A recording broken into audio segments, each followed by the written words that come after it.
पिछली श्रृंखलाओं से हम देख रहे हैं कि कवि बरसात का वर्णन कर रहा है। आसमान में बादल छाए हुए हैं, चारों ओर गहरा अंधेरा है। तो उसमें कहीं पपीहा बोलता है, कभी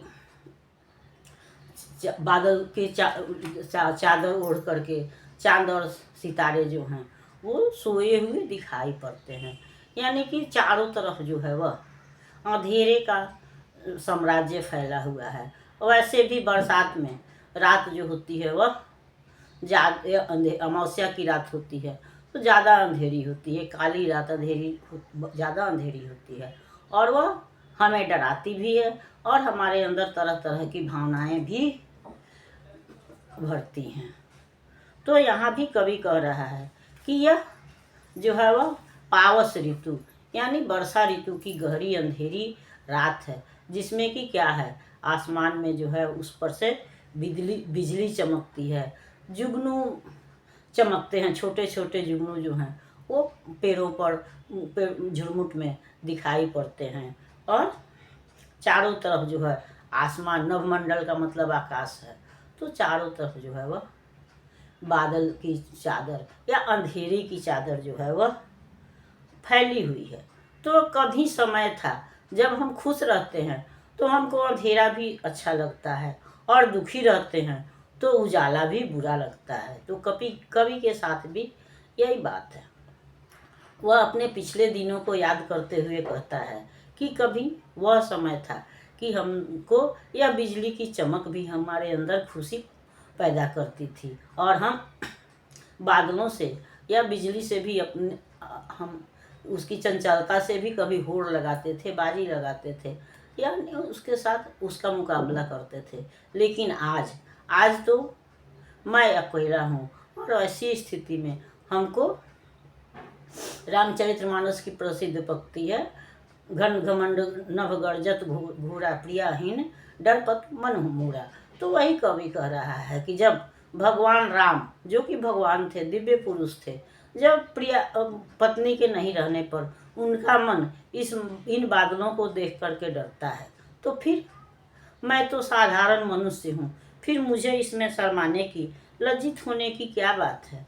इस अंधेरे में मुझे भी डर लग रहा है या कहें तो मेरा दुख जो है वह बढ़ जा रहा है। यह पावस की गहरी अंधेरी रात जो है वह हमको डरा रही है और कवि अपनी इसी भावना को इस गीत में अभिव्यक्त करता है पावस की रात अंधेरी, विद्युत की द्युति अंबर में, जुगनू की है ज्योति अधर में, नवमंडल की सकल दिशाएं तम की चादर ने है घेरी, है पावस की रात अंधेरी।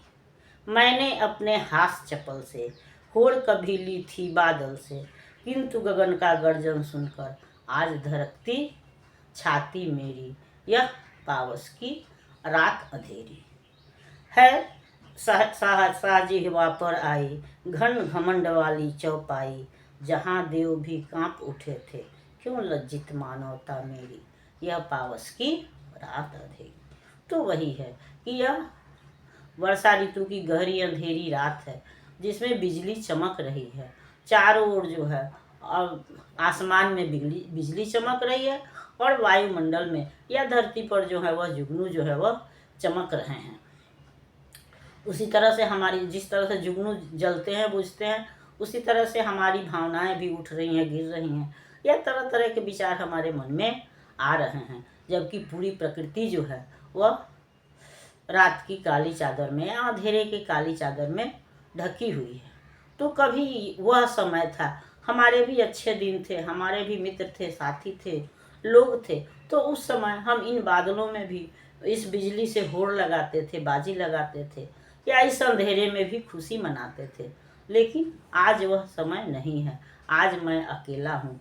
और तब वैसी स्थिति में भगवान रामचंद्र जी का यह कथन कि घन घमंड नभ गर्जत घोरा प्रियाहीन डरपत मन मोरा मुझे याद आ रहा है और साथ ही साथ हमको यह लग रहा है कि वह तो देवता थे, तो फिर जब उनका मन प्रिया के वियोग में ऐसा था तो फिर मैं तो साधारण मनुष्य हूँ, तो फिर मुझको लज्जित या शर्मिंदा होने की क्या बात है। यानी कि सुख और दुख मनुष्य जीवन के आवश्यक अंग है। आज हम खुश हैं तो कल दुखी भी हैं। तो अगर खुश हैं तो हम खुशी मनाते हैं, उत्सव मनाते हैं, तो फिर दुखी होने पर शर्मिंदा होने की कोई बात नहीं है, क्योंकि ये दोनों जो हैं हमारे जीवन के आवश्यक अंग हैं। हम इनसे भाग नहीं सकते हैं। समय के साथ हमको दुख और सुख दोनों का अनुभव करना पड़ता है या दोनों का सामना करना पड़ता है।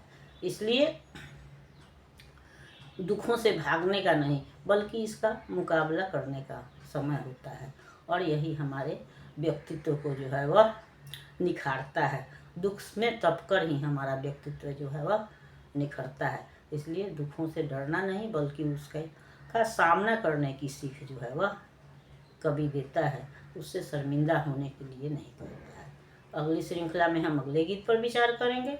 तब तक यह श्रृंखला आपको पसंद आती है तो लाइक कीजिए, सब्सक्राइब कीजिए। मिलते हैं अगली श्रृंखला में, तब तक के लिए धन्यवाद।